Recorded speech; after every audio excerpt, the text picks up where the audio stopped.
Welcome everyone to chapter 1 of the series. If you have not seen the prologue video where I explain what we're going to be doing with the series and what you can expect from future videos, future chapters, I left you guys a link down below in the description, so go ahead and check that out first. As with any new adventure in RuneScape and a new character, we start on Tutorial Island. So I got my character through Tutorial Island, ending with level 3 in mining, smithing, fishing, cooking, and then fire making and wood cutting as well. Interestingly, I remember when I used to play in the early 2000s when I lived in Chicago, you could get your combat skills to level 3 as well, because I remember being in the rat pits there, fighting with all the combat styles and burying bones to get to level 3 prayer as well. For whatever reason, they must have changed that.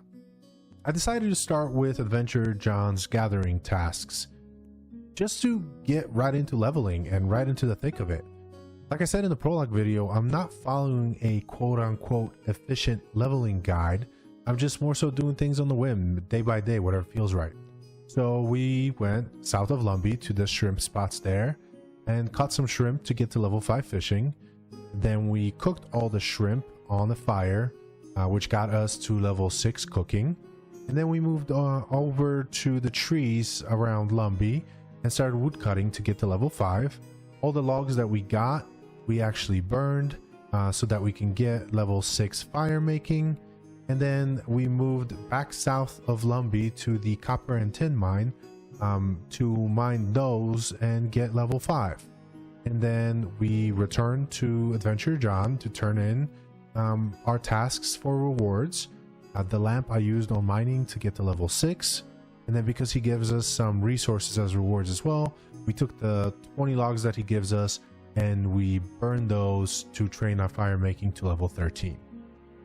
Next, I moved on to John's combat tasks, and what better place to train low level combat than at the iconic cow pens east of Lumbee. I'm pretty sure that for most players, if you reach into the depths of your RuneScape experience, you're going to find yourself right in this cow pen, ranging and meleeing these poor cows to train low level combat, just as I am right now.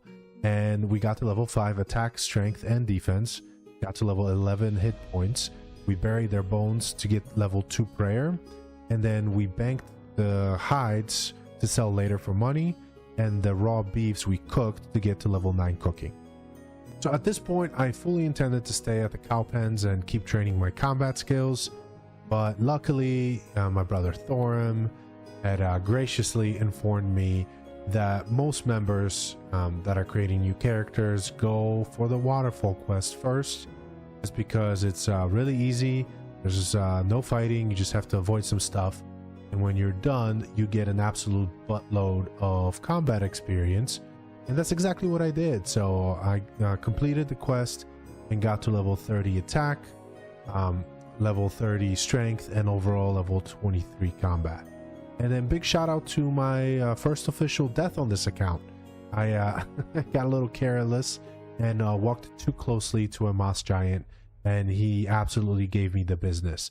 So I didn't really expect to die this soon, but at least it's out of the way now, so at least I guess there's some silver lining there. And the last thing we did for the day was train agility. Agility is not particularly a favorite skill of mine to train, but it is pretty necessary and important. So off to Gnome Stronghold and the Gnome Agility course we went to get to level 10.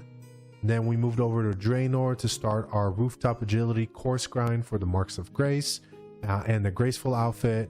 We got to level 20 on the Draenor rooftops. Funny story, which you guys are going to see in later videos. I absolutely fumbled some of the marks, but that's we'll leave that for later. And then we finished things off at the agility course, rooftop agility course in Al-Kharid, and trained to level 30 to close things out for the day. And that brings us to the end of chapter 1. A bit uneventful, but still very fun and a really meaningful progress for a brand new character.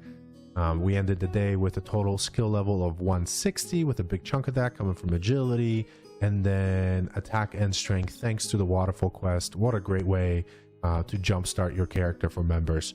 I highly recommend. Thanks to Adventurer John for his Gatherer path to do the same in the resource department. And for chapter 2, you guys can expect some serious questing and some more leveling. So looking forward to that, and looking forward to seeing you guys in that video as well. Thank you so much and have a wonderful day.